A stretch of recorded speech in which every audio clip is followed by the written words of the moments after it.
யாத்திராகமம் 40ஆம் அதிகாரம். கர்த்தர் மோசேயை நோக்கி, நீ 1ஆம் மாதம் 1 தேதியில் ஆசரிப்பு கூடாரத்தின் வாசஸ்தலத்தை ஸ்தாபனம் பண்ணு.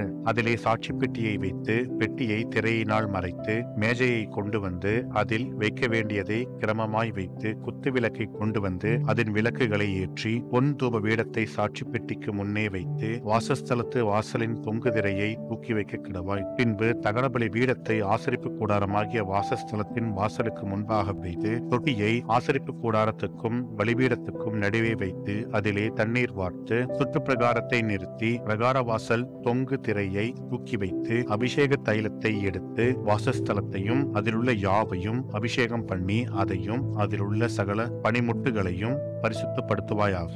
அப்பொழுது பரிசுத்தமாயிருக்கும். தகனபலி பீடத்தையும் அதன் சகல பனிமுட்டுகளையும் அபிஷேகம் பண்ணி அதை பரிசுத்தப்படுத்துவாயாக. அப்பொழுது அது மகா பரிசுத்தமான பலிபீடமாயிருக்கும். தொட்டியையும் அதன் பாதத்தையும் அபிஷேகம் பண்ணி பரிசுத்தப்படுத்துவாயாக. பின்பு ஆரோனையும் அவன் குமாரரையும் ஆசரிப்பு கூடார வாசலில் வரச் செய்து அவர்களை ஜலத்தினால் ஸ்நானம் பண்ணிவித்து ஆரோனுக்கு பரிசுத்த வஸ்திரங்களை உடுத்தி எனக்கு ஆசாரிய ஊழியம் செய்யும்படிக்கு அவனை அபிஷேகம் பண்ணி அவனை பரிசுத்தப்படுத்துவாயாக. அவன் குமாரரையும் வரச் செய்து அவர்களுக்கு அங்கிகளை உடுத்தி அவர்கள் எனக்கு ஆசாரிய ஊழியம் செய்யும்படி அவர்களையும் அவர்கள் தகப்பனை அபிஷேகம் பண்ணினபடியே அபிஷேகம் பண்ணுவாயாக. அவர்கள் பெறும் அந்த அபிஷேகம் தலைமுறை தோறும் நித்திய ஆசாரியத்துவத்துக்கு ஏதுவாயிருக்கும் என்றார். கர்த்தர் தனக்கு கற்பித்தபடியெல்லாம் மோசே செய்தான். 2ஆம் வருஷம் 1ஆம் மாதம் 1 தேதியில் வாசஸ்தலம் ஸ்தாபனம் பண்ணப்பட்டது. மோசே கூடாரத்தை எடுப்பித்தான். அவன் அதன் பாதங்களை வைத்து அதன் பலகைகளை நிறுத்தி அதன் தாழ்பால்களை பாய்ச்சி அதன் தூண்களை நாட்டி வாசஸ்தலத்தின் மேல் கூடாரத்தை விரித்து அதன் மேல் கூடாரத்தின் மூடியை கர்த்தர் தனக்கு கற்பித்தபடியே போட்டான். பின்பு கர்த்தர் மோசேக்கு கற்பித்தபடியே சாட்சி பிரமாணத்தை எடுத்து அதை பெட்டியிலே வைத்து பெட்டியில் தண்டுகளை பாய்ச்சி பெட்டியின் மேல் கிருபாசன மூடியை வைத்து பெட்டியை வாசஸ்தலத்துக்குள்ளே கொண்டு போய் மறைவின் திரைசீலையை தொங்க வைத்து சாட்சி பெட்டியை மறைத்து வைத்தான். பின்பு கர்த்தர் மோசேக்கு கற்பித்தபடியே மேஜையை ஆசரிப்பு கூடாரத்தில் வாசஸ்தலத்தின் வடபுறமாய் திரைக்கு புறம்பாக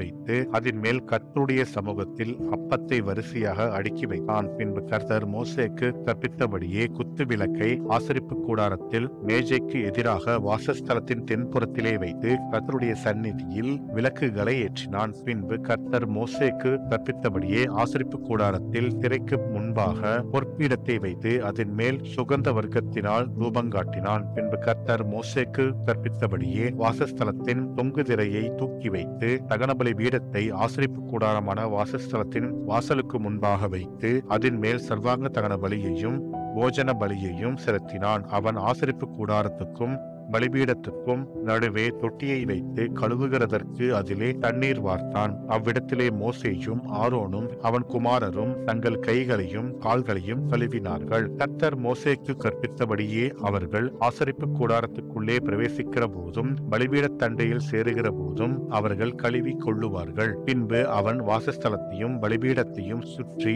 பிரகாரத்தை நிறுத்தி பிரகாரத்தின் தொங்கு திரையை தொங்க வைத்தான். இவ்விதமாய் மோசே வேலையை முடித்தான். அப்பொழுது ஒரு மேகம் ஆசரிப்பு கூடாரத்தை மூடினது. கர்த்தருடைய மகிமை வாசஸ்தலத்தை நிரப்பிற்று. மேகம் அதன் மேல் தங்கி கர்த்தருடைய மகிமை வாசஸ்தலத்தை நிரப்பினதினால் மோசே ஆசரிப்பு கூடாரத்துக்குள் பிரவேசிக்க கூடாமல் இருந்தது. வாசஸ்தலத்தில் இருந்து மேகம் மேலே எழும்பும் போது இஸ்ரவேல் புத்திரர் பிரயாணம் பண்ண புறப்படுவார்கள். மேகம் எழும்பாதிருந்தால் அது எழும்பும் நாள் வரைக்கும் பிரயாணம் பண்ணாதிருப்பார்கள். இஸ்ரவேல் வம்சத்தார் பண்ணும் எல்லா பிரயாணங்களிலும் அவர்கள் எல்லாருடைய கண்களுக்கும் பிரதியட்சமாக பகலில் கர்த்தருடைய மேகமும் இரவில் அக்கினியும் வாசஸ்தலத்தின் மேல் தங்கியிருந்தது என்பதே. ஆமென்.